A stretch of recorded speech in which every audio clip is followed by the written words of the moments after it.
어쩌다 차를 갖고 도심에 나온 그날, 아내의 성화가 잦네요. 빨리 주차하고 가자고 말이죠.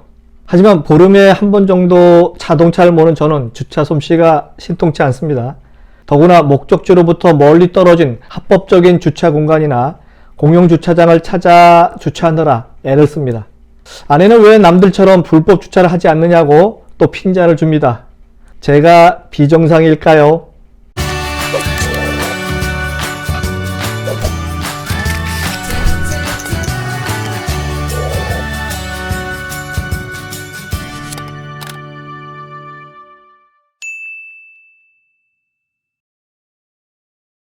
안녕하세요. 유통구단 김앤컵 대표 김영호입니다.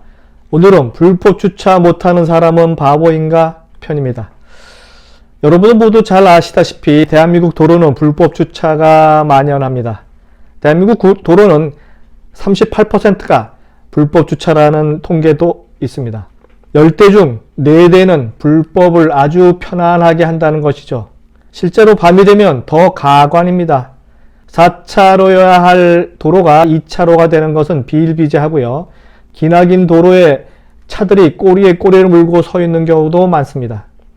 2013년 세계은행이 발표한 우리나라의 법질서 지수가요, 200여 개국 중에서 46위를 차지했다고 합니다.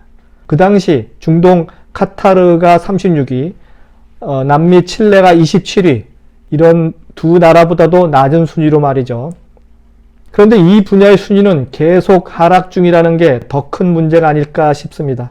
2012년 기준으로 서울시가 발표한 또 다른 통계 자료를 보면 불법 주정차, 꼬리 물기, 진출입로 끼어들기 등 3가지 불법 운전으로 인한 사회적 비용이 연간 4조 4,560억 원에 달한다고 발표했었습니다. 2020년인 현재는 한참을 더하겠죠. 불법 운전이 초래하는 국가적 손실이 엄청나다는 얘기입니다. 제가 이런 불법 주차 하나 가지고 왜 이렇게 길게 얘기를 할까요? 아주 간단한 주차 하나 지켜지지 않는 것을 아무 일도 아닌 것처럼 치부하는 대한민국 국민들이 생각보다 많습니다. 이런 아주 사소한 일이지만 함께 사는 사회에서 약속을 지키지 않는 일이 비일비재하니 어떻게 선진국에 들어갈 수 있을까요? 이런 가장 기본적인 질서가 지켜지지 않으니 코로나19 바이러스 사태로 대한민국 경제가 맥없이 무너져 버리는 것은 아닐까 싶습니다. 미국의 대형 쇼핑몰 입구에는요, 여러 대의 장애인 전용 주차장이 항상 비어져 있습니다. 하지만 우리의 장애인 주차구역은 그렇지 않습니다. 걷는 게 불편한 장애인들을 위한 마련한 장애인 전용 주차 공간에 차를 세우는 비정상인들이 증가하고 있습니다. 장애인 주차 스티커가 붙어 있는 차에 실제로 장애인이 타고 있는지를 확인하고 단속하는 일이 드물기 때문인데요. 장애인에게 주어진 혜택의 무임승차를 할 때 부여되는 벌칙이 얼마나 가벼운지, 그리고 그 벌칙이 제대로 작동되고 있는지 궁금합니다. 네, 일본에서는 주차장을 확보해야 건축물을 지을 수 있는 법률을 아주 강하게 운영 중입니다. 그래서인지 도로에 불법 주차된 자동차를 찾는 건 쉽지 않습니다. 일본에서 주차장 확보는 생활 기준입니다. 주차장 위치가 자동차가 가장 주차하기 좋은 곳에 있습니다. 우리처럼 법 규정만 지키면 그만이라는 식으로 후미진 곳에 면적만 확보하는 편법을 쓰지 않습니다. 우리는 과연 어떤가요?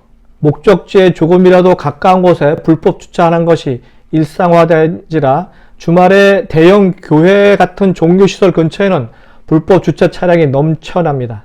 때문에 인근에 사는 주민들이 겪는 불편이 도를 넘었죠. 불법 주차가 죄를 짓는 일인지 아는지 모르는지 죄를 사해달라고 가는 교회 근처에서 다른 죄를 짓고 있는 셈입니다. 제가 세계 선진도시를 시장 조사하면서 느낀 점 중 하나는요, 자동차를 소유하지 않고 공유하는 이들이 점점 늘어나고 있다는 점입니다. 도시 대중교통인 지하철과 버스가 점점 발달하면서 도심에 차를 갖고 들어가는 게 민폐라는 것을 알게 되었기 때문입니다. 도심에서는 공유 차량을 이용하는 것이 더욱 편리하고 사회에 도움을 준다는 것을 알고 생활하고 있는 그 선진국 사례를 참 많이 봤습니다. 몇 년 전 싱가포르 국부로 추앙받던 리콴유 전 총리께서 세상을 떠났죠. 싱가포르에 한 번이라도 여행한 분이라면 잘 아시겠지만 그곳 거리에서 쓰레기를 발견하는 것이 참으로 쉽지 않습니다. 다민족 도시국가인 싱가포르가 이토록 발전한 근본 이유는 무엇일까요? 바로 초대 총리였던 리콴유식 국가운영의 법칙, 즉 기초질서 확립부터 부패 단속까지 국민 개개인의 의무와 권리 그리고 질서 파괴자에 대한 엄한 벌칙과 시행, 이것이 오늘날의 싱가포르를 만들었다고 봅니다. 시민이 편안하게 사회생활을 하기 위해 가장 먼저 필요한 것은 공중도덕, 이런 기초질서 아니겠습니까?